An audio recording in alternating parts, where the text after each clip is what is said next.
Hey, Skylar here for the Mint Change You Can Wear. Today we're going to be looking at my Walking Liberty coin rings. And we're also going to get a brief behind the scenes look at how I make them. Make sure you check out my website, changeyoucanwear.net, and then follow me on Instagram and Facebook and whatever other social media that I have listed in the description box below. All right, let's take a look. Here's a typical Walking Liberty that I would use. We only use the higher end conditioned coins. And the first step we need to do is cut a hole in this thing. And what we use for these is a 1/2 inch punch.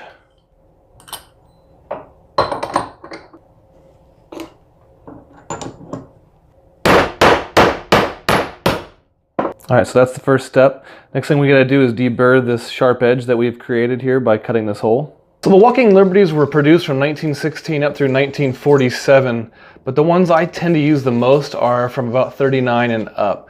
And the reason being is the sun rays were just stamped a lot better than they were in the older dates.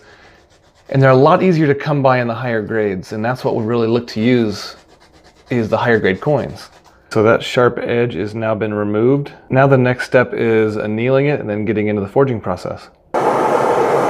Now we have our coin and our die underneath our 1-ton arbor press, and we have our folding cone all wrapped. And at no point do any of my coin rings have any steel to coin contact whatsoever, with the exception of the very rim that we're bending.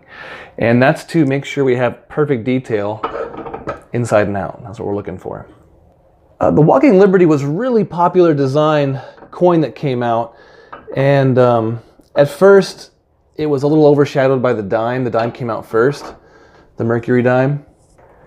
All right, we'll stop and re-anneal that. Even though it was overshadowed by the dime, one newspaper person reported he was confident that his readers would like the $1/2 5 times as much as the dime. I wonder why. Now we've got our initial fold all finished, so it is time to start the Swedish wrapping process. What the Swedish wrap will actually do is get us a nice even look no matter which size you pick. So the smallest size is going to be just about the same as the largest size as far as how it's contoured. But first, a quick annealing.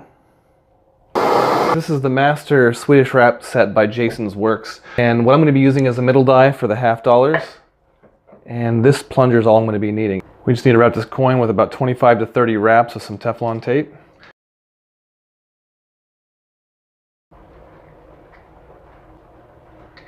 We have it back in our 1-ton arbor press, and we're just going to press it down. It's not going to take a lot. We just need to go to a size 11 for this one. So that's all we need right there. And of course, we need to anneal it again. Now the next step after Swedish wrapping is we need to stretch this thing out 2 sizes larger than our target size. And we use this machine here. Again, avoiding steel to coin contact, we have this bag in the way so that way it never touches the inside of that detail. At no point do we want that detail being damaged by anything.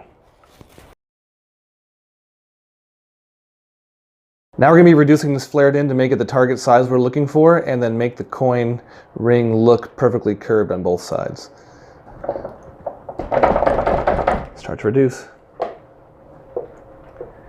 So the Walking Liberty design was so popular that it actually was used again starting in 1986 for the US Silver Eagles, the pure silver bullion coins that the US puts out. Okay, so we did as much as we can do in this machine. Now it's off to the dapping block in our 6-ton A-frame press. The dapping block, what it does, it just gives you a really nice curve for the last little bit of the ring reducing process. And it doesn't take much. That's about it right there.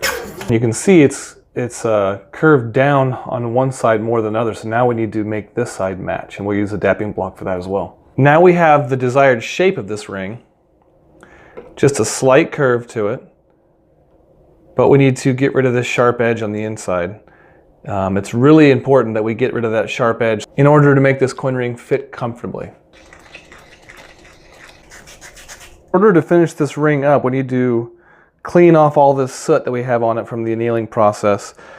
And what we use for that is a jeweler's pickle. We leave it sitting there for about a minute or two, and once we pull it out, we'll wash it off with soap and water. Then we finish it off with something called liver of sulfur. Now here's our liver of sulfur mixture that we're going to antique our coin rings with. I have a couple others that decided to show up too, so do them all at the same time.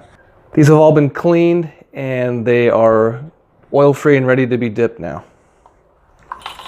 See, it starts happening pretty quickly here. And what we're going to do is let these sit in there for about a minute. The longer we let them sit, the deeper the blacking gets. That's how it comes out of the liver of sulfur. It's a nice blackened ring now. And now what we need to do is take some of that black off of there. We're going to be using 4-0 steel wool for that. Once we're finished with that, we're going to move to a polishing rag. I always prefer polishing by hand as opposed to using a tool because you have so much more control of polishing and you don't run the risk of over polishing and damaging the ring. It's a little more time consuming, but it's definitely worth the time. So here is a completed Walking Liberty coin ring. I'll give you guys a couple different angles here to look at it. And as always, guys, thank you so much for watching.